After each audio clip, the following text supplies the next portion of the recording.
Mutual fund investments are subject to market risk. Please read all scheme related documents carefully before investing. Past performance हे future रिटर्न्सची guarantee नाही. कोणतीही investment करण्यापूर्वी तुमच्या financial ऍडवायझरशी सल्लामसलत करावी. मी Santosh Gosavi, AMFI registered mutual fund distributor, ARN number 109292. माझ्याशी संपर्क करायचा असल्यास व्हॉट्सअप क्रमांक 7972645522 या नंबरवर संपर्क साधावा.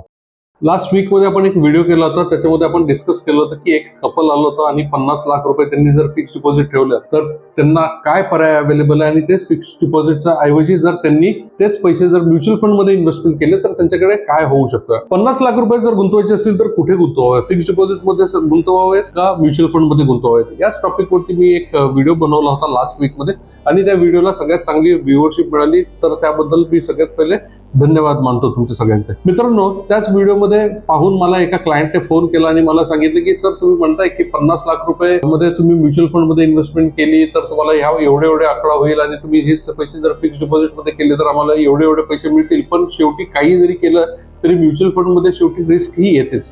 तर आज जो व्हिडिओ बनवता हा सगळा व्हिडिओ मी तुमची रिस्क मिटिगेशन करण्यासाठी, तुमचा जो समज आहे हा समज सगळा दूर करण्यासाठी करतोय. नमस्कार मित्रांनो, माझं नाव संतोष गोसावी. गेली 20 वर्षाहून अधिक मी लोकांना त्यांच्या आर्थिक दृष्ट्या कसं स्ट्रॉंग व्हावं आणि त्यांच्या फायनान्शियल प्लॅनिंगच्या हिशोबाने त्यांना कसं त्यांच्या टार्गेट पर्यंत पोहोचता येईल या संदर्भामध्ये मी हँड होल्डिंग करतो. मी एक amphi registered mutual fund distributor असून माझा रजिस्ट्रेशन नंबर ARN 109292 आहे आणि हा जो व्हिडिओ आहे हा व्हिडिओ फक्त तुम्हाला एज्युकेशन पर्पज साठी बनवलेला आहे. तो गेल्या वीक मधला व्हिडिओ पाहून मला एका क्लायंटने फोन केला आणि मला सांगितलं की सर, जर एवढंच सगळं करायचं असेल तर मग आम्ही आम्ही आमचे पैसे म्युच्युअल फंड मध्ये ठेवण्याच्या ऐवजी बँक फिक्स डिपॉझिट मध्ये जर ठेवले तर मग तेच जास्त बेटर आहे ना, ऍटलिस्ट आम्हाला मार्केट पडझडची मला रिस्क तरी नाहीये. तर मित्रांनो, मी ना लास्ट काही दिवसांआधी माझ्या इन्व्हेस्टमेंट्स केले होते माझ्या क्लायंटचं, तर मी एक्झॅक्टली तुम्हाला आता स्क्रीनवरती घेऊन जातो आणि तुम्हाला मी दाखवतो की माझ्या क्लायंटने 50 लाख रुपये इन्व्हेस्टमेंट केले होते आणि ते इन्व्हेस्टमेंट आम्ही कशी डिस्ट्रीब्यूट केली आणि कोणत्या स्कीम मध्ये इन्व्हेस्टमेंट केली. चला तर आपण आता पाहूया ती इन्व्हेस्टमेंट जी आपण केली होती ती कशा पद्धतीने केली होती. त्या क्लायंटची आपण इन्व्हेस्टमेंट केली होती, त्या क्लायंटना 50 लाख रुपये इन्व्हेस्ट करायचे होते आणि ते 50 लाख रुपये आपण 2 स्कीम मध्ये डिस्ट्रीब्यूट केलं होतं. ती पहिली जी स्कीम होती ही कोटक अग्रेसिव्ह हायब्रिड फंडची स्कीम होती. या स्कीम मध्ये आपण 25 लाख रुपये गुंतवले. त्याची गुंतवण्याची तारीख जी आहे ती आहे 5 नोव्हेंबर 2019 आणि त्यांचं SWP आपण स्टार्ट केलं. SWP स्टार्ट केलं ते 10 डिसेंबर, म्हणजे गुंतवणूक ज्या महिन्यामध्ये केली त्याच्या एक्झॅक्टली नेक्स्ट मंथ पासून आपण त्यांची SWP स्टार्ट केली आणि आतापर्यंत त्यांची SWP चालूच आहे. त्यांचे जे 25 लाख रुपये गुंतवणूक होती त्याच्यावरती आपण SWP घेतली साधारण 15,000 रुपये आणि आतापर्यंत त्यांना 77 महिने झालेले आहेत. या 77 महिन्यांमधनं 15,000च्या हिशोबाने त्यांनी दर महिन्याला पैसे 15,000 विड्रॉ करून अशी टोटल त्यांनी आतापर्यंत 11,55,000 रुपये विड्रॉ केलेले आहेत. आणि या 11,55,000 रुपये विड्रॉ करून सुद्धा त्यांची म्युच्युअल फंड मध्ये आता जर त्यांना बाहेर पडायचं असेल तर कोटक म्युच्युअल फंड कडनं त्यांना मिळणारा रक्कम जो आहे ते आहे साधारण 43,44,000. म्हणजे हे एवढे पैसे ते घेऊन आज सुद्धा ते बाहेर पडू शकतात आणि याचा जर CAGR रिटर्न बघितला तर हा साधारण 15% रिटर्न आलाय. मित्रांनो, हा जो 15% रिटर्न जो आलाय ना, हा एका दिवसात एका वर्षात केलेल्या इन्व्हेस्टमेंटमुळे नाही आलाय. आणि म्युच्युअल फंड मध्ये ज्यावेळेस आपण इन्व्हेस्टमेंट करतो तर म्युच्युअल फंड कधीच एका लिनियर लाईन मध्ये जात नाही. म्युच्युअल फंड मध्ये गुंतवणूक केल्यानंतर ही गुंतवणूक नेहमी वर खाली होते आणि एका कालांतरानंतर मग त्याच्यानंतर असं होऊन जातं की तुमचं मार्केटमध्ये ज्यावेळेस तुम्ही टाइम स्पेंड करता त्याच्यानंतर कितीही वाईट परिस्थिती जरी मार्केटमध्ये निर्माण झाली आणि त्याच्यानंतर कितीही पडझड झाली, मार्केट कितीही वरून खाली आलं तरी तुमचे पैसे निगेटिव्ह मात्र जात नाहीत. तुम्ही आता इथे जर बघितलं तर त्यांनी जसं मी म्हणालो 5 नोव्हेंबर 2019 साली इन्व्हेस्टमेंट केलं तर त्या दिवशी त्यांची मार्केट व्हॅल्यू होती 25 लाख रुपये. त्याच्यानंतर त्यांनी दर महिन्याला हे जे लाल आकडे दिसतात हे सगळे लाल आकडे त्यांनी दर महिन्याचे विड्रॉल आहे आणि हे जे विड्रॉल केलेले त्यामध्ये कुठेही त्यांचा खाडा झालेला नाही. आता तुम्ही जर बघितलं तर 19 मध्ये त्यांनी स्टार्ट केलं आणि एक्झॅक्टली त्यांचे पैसे वगैरे वाढायला लागले आणि दुर्दैवाने आपल्याला कोरोनाने हिट केला आणि कोरोना हिट झाला आपल्याला बरोबर मार्च महिन्याच्या 2020 मध्ये कोरोना हिट झाला आणि त्यांची जी 25 लाखाच्या पुढची अमाऊंट जी होती ती डायरेक्टली 23 लाखांच्या घरामध्ये आली, 23 लाखाहून खाली आली.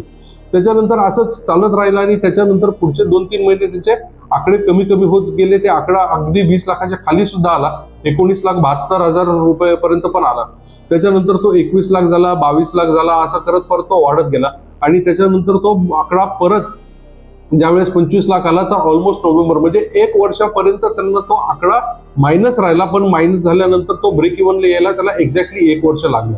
1 वर्षानंतर मग त्यांना त्याच्यानंतर तो आकडा 25 लाखाचा 26 झाला, 28 झाला, 29 झाला, हा आकडा असा वाढत गेला, 31 लाख वगैरे झाला. त्याच्यानंतर तो आकडा वाढत वाढत वाढत वाढत जाऊन तो आकडा साधारण 36 लाखापर्यंत गेला, 38 लाख गेला, 41 लाख गेला आणि त्याच्यानंतर तो सुद्धा परत आकडा 39 लॅक्स वरती आला. म्हणजे मला हे म्हणायचं आहे की म्युच्युअल फंड मध्ये जो ग्रोथ असतो, मी जसं मगाशी म्हणालो की हे फक्त लिनियर नसतं किंवा फक्त अपवर्ड डायरेक्शन मध्ये नसतं.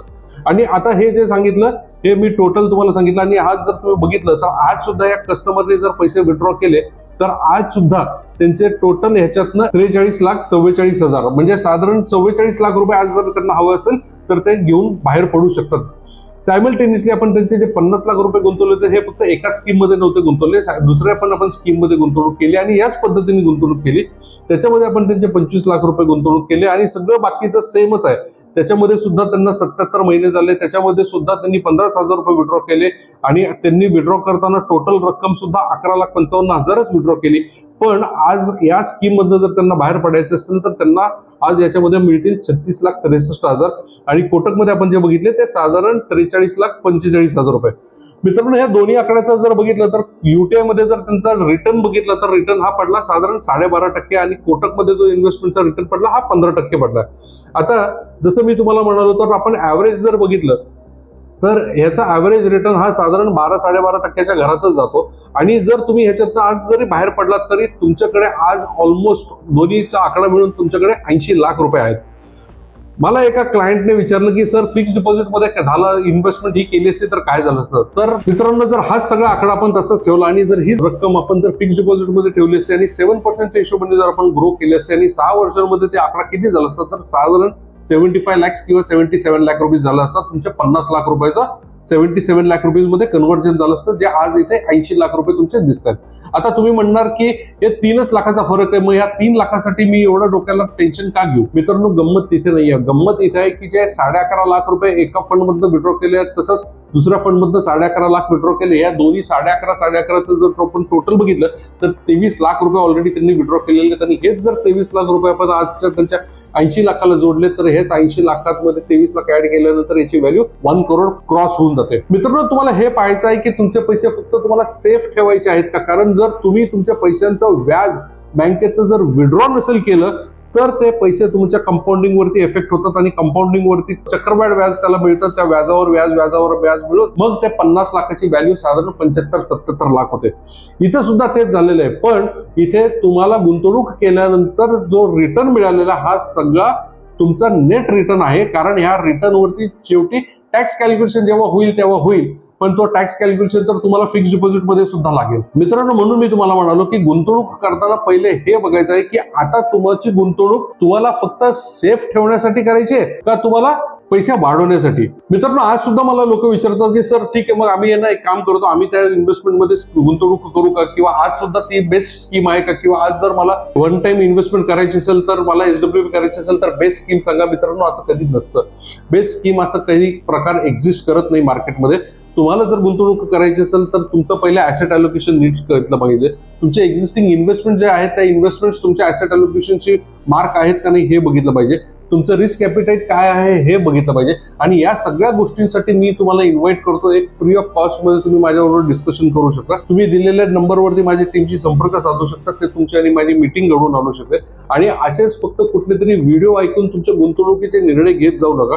तुम्ही कुठल्याही फायनान्शियल प्लॅनर बरोबर त्याचा सल्ला घ्या आणि मग गुंतवणुकीचे निर्णय घ्या. आणि जर तुम्हाला असं वाटत असेल की आतापर्यंत तुम्ही हा व्हिडिओ बघितला असेल तर चॅनलला लाईक करा, सबस्क्राईब करा. आणि आमच्याबरोबर जर तुम्हाला सल्ला घ्यायचा असेल किंवा आमच्या बरोबर जर चर्चा करायची असेल तर मी जसं म्हणालो तसं दिलेल्या नंबरवर माझ्या टीमशी कनेक्ट करू शकता. पुढे भेटूया आपण नवीन व्हिडिओमध्ये. धन्यवाद. Mutual fund investments are subject to market risk. Please read all scheme related documents carefully before investing. Past performance हे फ्युचर रिटर्न्सची गॅरंटी नाही. कोणतीही इन्व्हेस्टमेंट करण्यापूर्वी तुमच्या फायनान्शियल ऍडवायझरशी सल्लामसलत करावी. मी Santosh Gosavi, AMFI registered mutual fund distributor, ARN number 109292. माझ्याशी संपर्क करायचा असल्यास व्हॉट्सअप क्रमांक 7972645522 या नंबरवर संपर्क साधावा.